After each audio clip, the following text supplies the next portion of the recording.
सुंदर छवि देख का आई मंच के माध्यम से हमरा भाव जाग रहल है। अहाँ सबके संग ई दुल्हा सरकार हेलैत है, बरातीगण के साथ हेलैत है। अहाँ सबके एकटा अलग उल्लास है, अहाँ सबके एकटा अलग खुशी है। आओ अही सबके उल्लास खुशी के देख का आई मंच के माध्यम से हम कहि रहल छी कथि आई गीत के माध्यम से सुनू। कहब कि आजू मिथिला नगरिया हाल सखिया।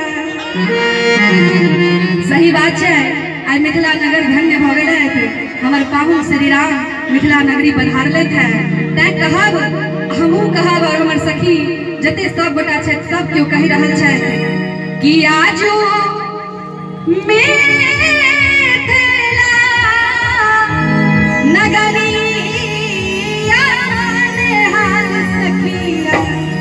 किया ने हाल छै हे चारू दुल्हा में बड़का कमाल सखिया। चारू दुल्हा में बड़का कमाल सखिया। आजू मिथिला नगरिया ने हाल सखिया।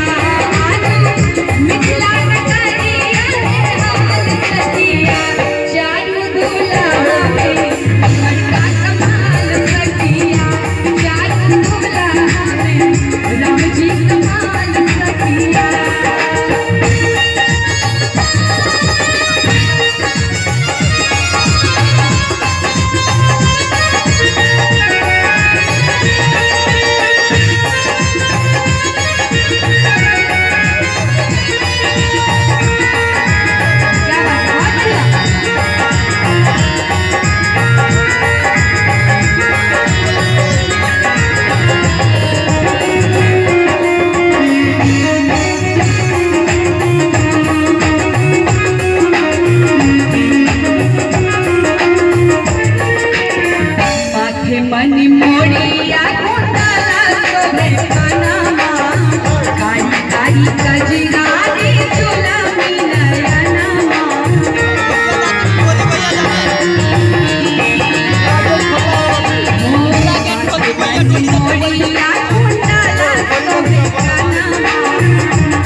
जगमगना आजू मगना धरतिया देख देख दुल्हा जी के सावर सुरतिया बाला वृद्ध नर नारी सब में हाल सखिया बाला वृद्ध नर नारी सब में हाल सखिया ये चारों दुल्हा में बड़का कमाल सखिया चारों दुल्हा में राम जी कमाल सखिया।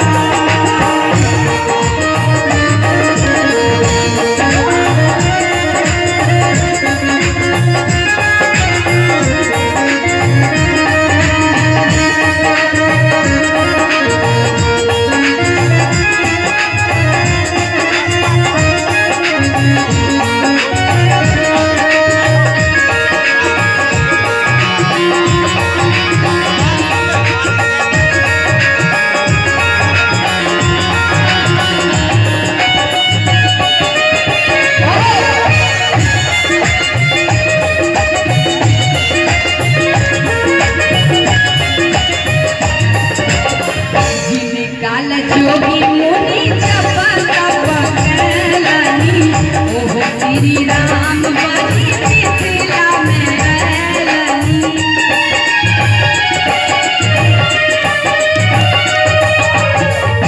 जिनकाल जोगी मुनि जप तप कैलनी से हो श्री राम पावन मिथिला में रहलनी आजू लोढ़ा से सिकाई हिनकर काल सखिया आजू लोढ़ा से सिकाई हिनकर काल सखिया कि जिनकाल जोगी मुनि जप तप कैलनी से हो श्री राम पावन मिथिला में अयलनि कि आजू लोढ़ा से सिकाई हिनकर काल सखिया। कने एक बेर दुल्हा सरकार के नाम पर आशीर्वाद रूप ताली बजाएंगे। ये चारों दुल्हा में बड़का कमाल सखिया ये चारों दुल्हा में बड़का कमाल सखिया आजू मिथिला नगरिया में हाल सखिया आजू मिथिला नगरिया में हाल सखिया ये चारों दुल्हा में बड़का कमाल सखिया ये चारों दुल्हा में बड़का कमाल सखिया ये चारों दुल्हा में बड़का कमाल